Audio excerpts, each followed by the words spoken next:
Hi friends, welcome back to Shivani crazy talks. Hi friends, మీ యొక్క like, share, subscribe అనేది మాకు చాలా ప్రోత్సాహాన్ని ఇస్తుంది. కాబట్టి ఇలాంటి మరెన్నో వీడియోస్ కొరకు ప్లీజ్ మా ఛానల్ని సబ్స్క్రైబ్ చేసుకోండి. పని మనిషితో ప్రయాణం పార్ట్ 1. నా పేరు వరుణ్, వయస్సు 29 సంవత్సరాలు. 2 ఏళ్ల క్రిందట పెళ్ళయింది. భార్య పేరు పల్లవి, 26 సంవత్సరాలు. మాకు ఒక బాబు. మొన్ననే మొదటి పుట్టినరోజు సెలబ్రేట్ చేశాం. మాది రాజమండ్రి దగ్గర ఒక పల్లెటూరు. మేము ప్రస్తుతం హైదరాబాద్లో ఉంటున్నాము. ఈ మధ్య మా మామగారి ఇంట్లో పెళ్లి ఉంటే ఊరికి వెళ్ళాము. ఆ పెళ్లిలో మా ఆవిడ ఒక అమ్మాయిని చూసింది. 22 ఏళ్ళు ఉంటాయేమో. చలాకీగా తిరుగుతూ, పనులన్నీ చక్కబెడుతూ, అందరితో కలివిడిగా తిరుగుతుంటే ఎవరో అనుకున్నాము. తరువాత చెప్పారు, ఆ పిల్ల పేరు పూజ అని. తనది అక్కడే ఏదో పల్లెటూరు. ఒకప్పుడు దర్జాగా బతికిన వాళ్లే. తండ్రి చెడు అలవాట్లతో ఉన్న ఆస్తిని అమ్ముకున్నారు. ఇప్పుడు బాగా తెలిసిన వాళ్ళ ఇళ్లల్లో పనులు చేస్తూ నెట్టుకు వస్తున్నారు.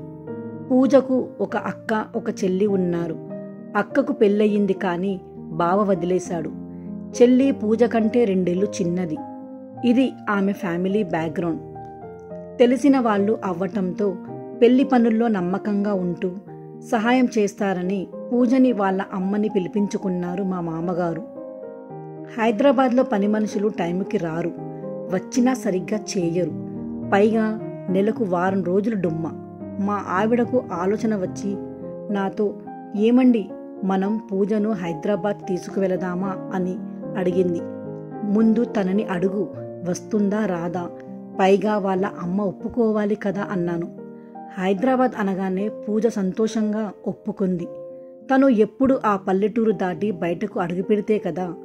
వాళ్ళ అమ్మ మాత్రం, ఏమోనమ్మా, పూజ ఎప్పుడు మమ్మల్ని వదిలి ఉండలేదు, ఎలా ఉంటుందో ఏమో అని సందేహపడింది. అయితే నెలకు 5,000 జీతం, ఇంట్లోనే భోజనం, వసతి, సొంత మనిషిలా చూసుకుంటాము అని మా ఆవిడ చెప్పిన తరువాత, సరే అమ్మా, పిల్ల సిటీలో ఉండి వచ్చింది అంటే పెళ్లి కూడా తొందరగా అవుతుంది అని సంతోషపడి ఒప్పుకుంది. మా ఆవిడ చాలా సంతోషించింది. ఎప్పుడు ఇంటి పట్టునే ఉండే పని మనిషి అంటే ఇంటి గృహిణికి చాలా సౌకర్యమే కదా. మా ఆవిడతో పాటు నేను కూడా హ్యాపీగా ఫీల్ అయ్యాను.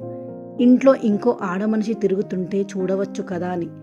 పూజ గురించి చెప్పాలంటే మనిషి సన్నగా పొడవుగా ఉంటుంది, రంగు తక్కువే, ఒత్తైన జుట్టు. ఆమె కళ్ళల్లో ఒక రకమైన కవ్వింపు గమనించాను. వయస్సు 22 సంవత్సరాలు అయినప్పటికీ అంతకు మించి కనిపిస్తుంది. నేను కూడా ఆడవాళ్ళంటే ఆసక్తిగా చూస్తాను.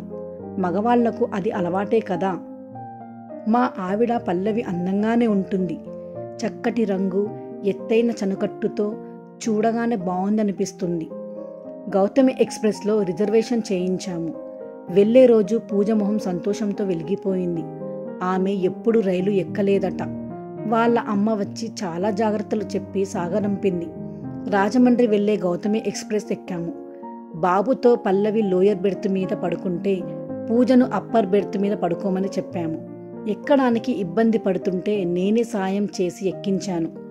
ఆమె తన బెర్త్ మీద సెటిల్ అయినాక కొంచెం సేపు ఉంటే చలి పెరుగుతుంది, దుప్పటి కప్పుకోమని చెప్పాము.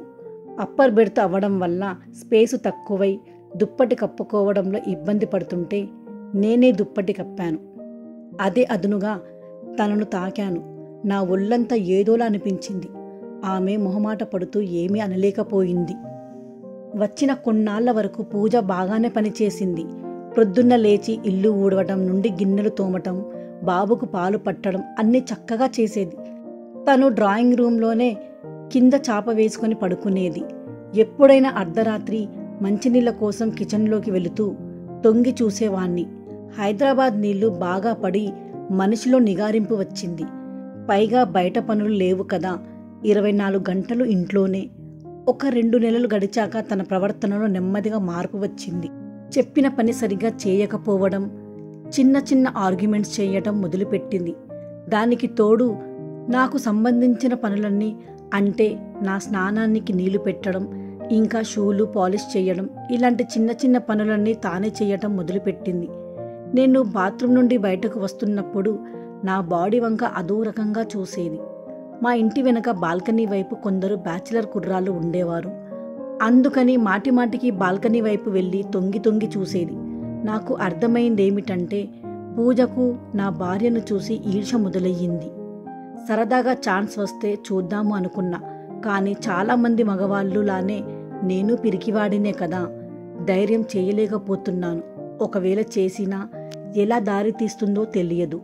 సంతోషంగా సాగుతున్న సంసారాన్ని పాడు చేసుకోవడం నాకు ఇష్టం లేదు. అలా అని మరో స్త్రీతో సంతోషాన్ని వదులుకోలేకపోతున్నా. కానీ మా ఆవిడ ఎప్పుడు ఇంట్లోనే ఉండడంతో పూజకు నాకు ప్రైవసీ దొరకటం లేదు. పల్లవి అయితే పూజను ఒక్కదాన్ని బయటకు, మార్కెట్కు కానీ వేరే ఎక్కడికి కూడా పంపించే ధైర్యం చెయ్యట్లేదు. అదేమని అడిగితే ఏమో, తను ఎక్కడికైనా పోతే మా ఊళ్ళో నన్ను అడుగుతారు కదా, అది నా భయం అంటుంది. అది నిజమే అనిపించింది. ఒకరోజు నేను ఆఫీస్కు బయలుదేరుతుంటే అర్జెంటుగా వాషింగ్ పౌడర్ తీసుకురండి, బాబు బట్టలు ఉతకాలి అని అడిగింది. నాకు ఆఫీసులో ఈరోజు ఇన్స్పెక్షన్ ఉంది, నేను త్వరగా వెళ్ళాలి, పూజను పంపించు అని చెప్పాను. తను సందేహించింది. పోని ఆ అమ్మాయిని నాతో రమ్మను, వాషింగ్ పౌడర్ కొని ఇస్తాను, నేను అలా ఆఫీస్కు వెళ్తాను, తను తీసుకువస్తుంది అని చెప్పాను. సందేహిస్తూనే వేరే మార్గం లేక సరే అంది పల్లవి. బైక్ స్టార్ట్ చేసి పూజను వెనుక కూర్చోమని చెప్పాను. జాగ్రత్తగా ఎక్కి ఒదిగి కూర్చుంది. నాకు భయంగా ఉంది, నేను బైక్ ఎప్పుడూ ఎక్కలేదు అని చెప్పింది.